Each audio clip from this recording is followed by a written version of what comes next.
Well, good morning again.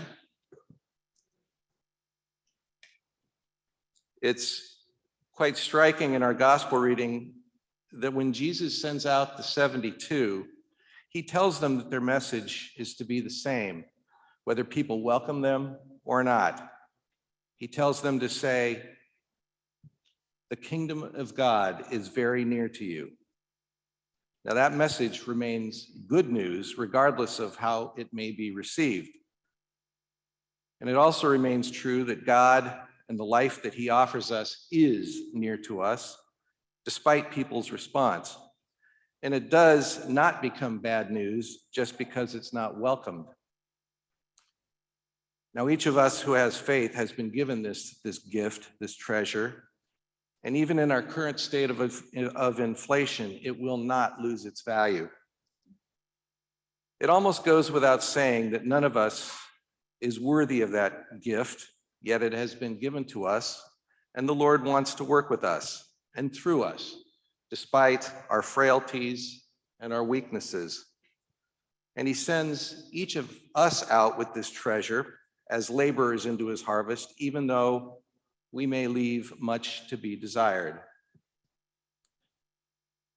So I am one who has been sent, and I suppose maybe you'd like to know a little bit more about me.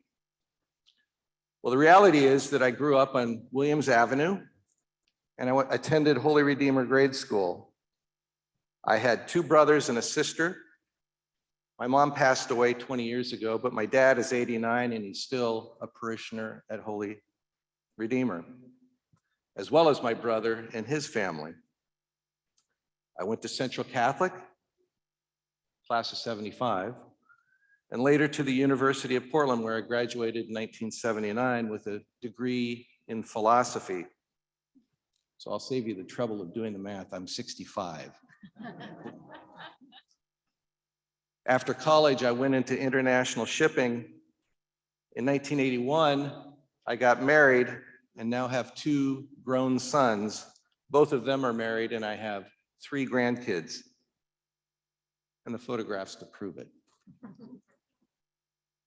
I worked in the shipping business for 28 years and left that in 2005 to run the Catholic radio station KBVM, or Modern Day Radio, for close to 10 years.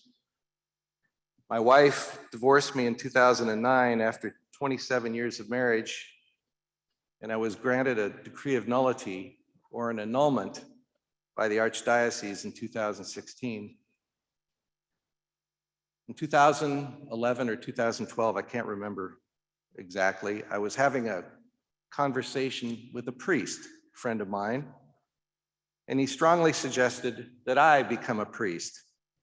At first, I thought he was joking. He wasn't.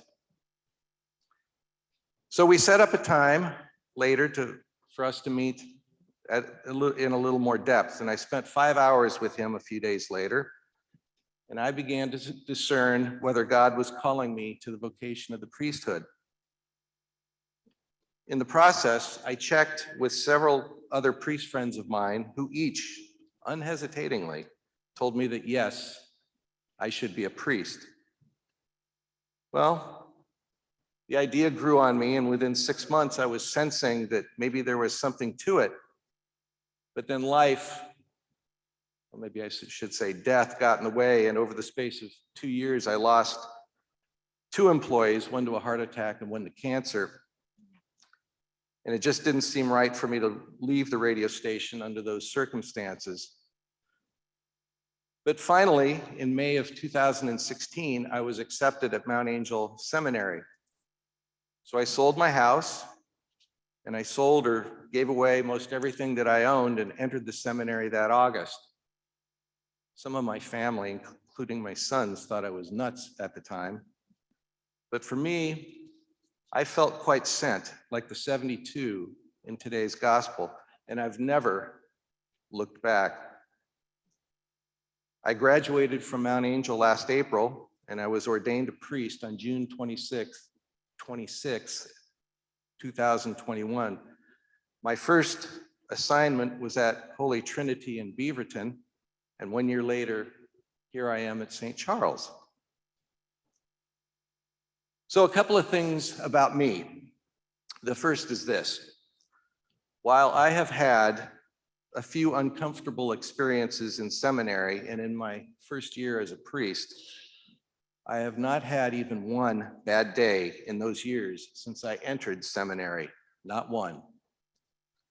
The truth is that I love being a priest, and I think that all of my time that I spent as a husband and a father and all of my working life were preparations for what God ultimately called me to do. And the second thing is this. I am deeply pleased to serve as your pastor, and I'm very happy that I get to do it here at St. Charles. I have happy memories of this church as a child, and I've had many relationships with people who were parishioners here. And I'm looking forward to building more, and I'll be praying regularly for all of you. I remember we'd be sitting in the cry room, and I'd look out here and I'd say, oh, this is so exotic. It really was, and we'd beg our mom to take us here. And she did. One of the things that I want to do fairly soon is to reinstate daily mass here. I think this week we're going to have it at 10, starting on Tuesday. And feel free to come if you're able.